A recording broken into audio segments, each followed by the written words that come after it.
Hey, how's it going everyone? This is Anthony from Anthony's Customs, and for this review we are looking at the SH Figuarts Dragon Ball Z Android 18 figure. Long-awaited figure for many people. I literally just opened the package, so we're going to be doing this review off the cuff. I haven't looked over all of the figure at all. Literally just took the plastic off of the figure and started reviewing it. So, first impressions, I am impressed. It does look very nice. I was a little bit worried about some of the clothing and the head sculpt. I'm very pleased with it so far. We have really nice sculpt work throughout the clothing, the tattered jacket, the jacket itself, the sleeves, the skirt. Everything looks really good. Skirt looks like it's going to hinder the articulation a little bit, even though it's soft. It's not that soft, and so the jacket seems even softer than the skirt. So that's going to impede the articulation a bit, but that's okay by me because she needs to have the skirt, so what are you going to do? Head sculpt looks spot on to me, no problem there. Paintwork's good everywhere. We have shading throughout. Even on the skin tones, the shading's really good. The eyes are painted really well. Really pleased with this figure right off the start. Right off the start, that's not a saying. Alright, so she's about 5 1/4 inches tall, so that's pretty much standard. She comes with a whole bunch of stuff. That's her tray right there, so you see 6 hands, plus this hand, which is probably not for her since it's Krillin's. We have the folded arms, 3 different faces, and interchangeable hair, and a Krillin head. So let's go ahead and look through the accessories really quickly. The Krillin head is because... No, I'm not going to bother going through it. Watch the show, you'll know why there's a Krillin head involved. He's got sweat coming off of his brow, he looks a little startled, and he comes with the, like I said, can't get the thing out of the package. They always pack these things in there so darn well, which is good, but not convenient for the review. He comes with the little remote detonator thingy, so that's pretty nicely done. I'm glad they included that. Little bonuses like that always make a figure more worth buying, I think, and this is no exception. So there's the hand for Krillin. So that's all of the Krillin stuff out of the way. And so she does have the folded arms, which is almost now a Dragon Ball Z standard, so you just swap those out at the bicep and she'll be able to cross her arms and stand there all smugly like she's done many times. We have 2 open hands for her, which would be good blast effect hands or whatever you want really, so that's fine. They are shaded and sculpted really well, fingernails and all, so that's good. We have 2 more open palm hands, which are slightly different design in that they are closed open palm hands, closed fingers, open palms, so that's nice. And then we have some kind of just kung fu stance, although it's probably not kung fu hands, so just some style pose hands or whatever you want to call those, so that's pretty nice. And then you already saw the fists on the figure, and if you didn't see it, you'll see those soon enough. We do have the alternate hair, well, head slash hair. So what that's for is, how does this even go on? That goes there. So that gives her like the hair that looks like it's windswept, like she's punching or fighting or flying or something like that. So that's pretty cool. And how I'm going to show you that, because that's not going to do a good enough job, is we'll go ahead and pull out one of the alternate heads and we'll slap that in there so that we can see how it's going to work. So the head pegs in, this is unique because of the design. So the head pegs in like this, and then we put the hair on just like I showed you a second ago. Nope, head goes on last. Okay, so the hair goes in first, then the head goes on. Alright, and now we can put the head on.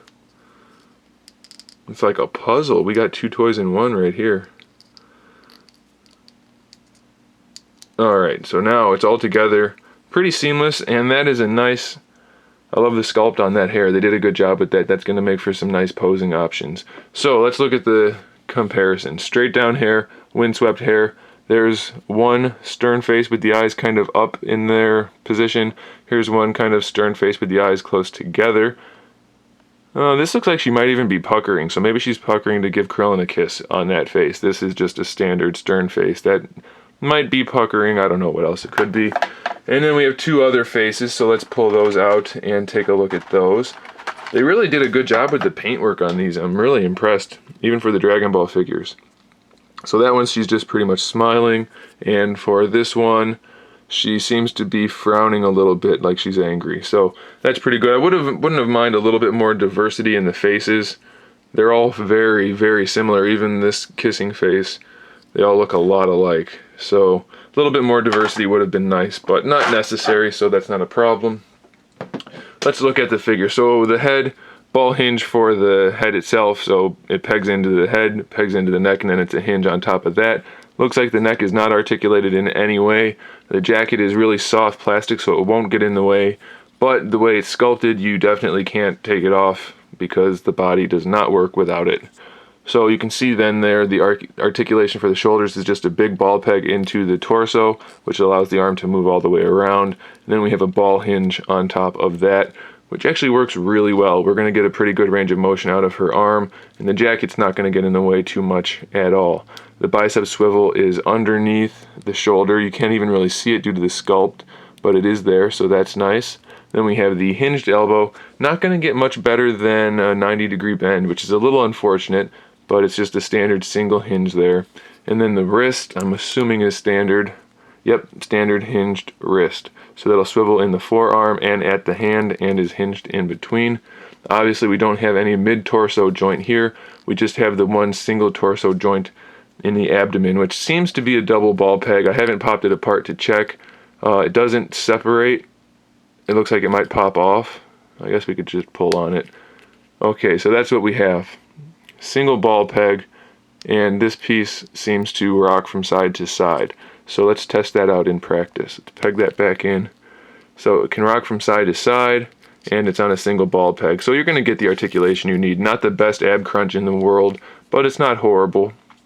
And she can definitely fly, no problem, and do whatever else you want, so that's fine. The skirt is split on both sides, but it's kind of a long skirt, and it's not that soft, so even though she has the standard hinged ball peg, I don't know if you can see in there, the leg can drop down for the range of motion that you're used to.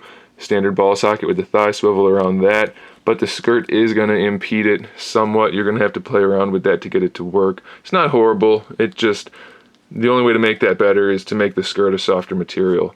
So I don't know, maybe they just couldn't do that and maintain the integrity of the figure. That's okay. That's the kind of sacrifice you really can't do anything about, so I can't complain about it. We have the single hinged knee, you get 90-degree out of it. It does look good all the way around though, so no complaints there. Do we have a swivel in the boot? Doesn't seem to be a swivel up there. We do have the swivel down here, which looks like, yeah, it's kind of like Trunks' boots. It's just a ball hinge, basically. Swivels at the top and at the bottom and is hinged, so you can work that around for an ankle rocker, which is really nice. Some of the DBZ figures don't have the best ankles. Hers are pretty good. She does have a toe hinge also. That's nice. The boots are nice and shiny to look like leather. They have the non-shiny straps on there.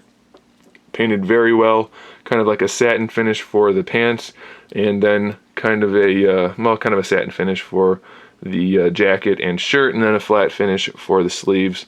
Nicely shaded all the way around, nicely sculpted. Looks just like the figure like the character it's supposed to.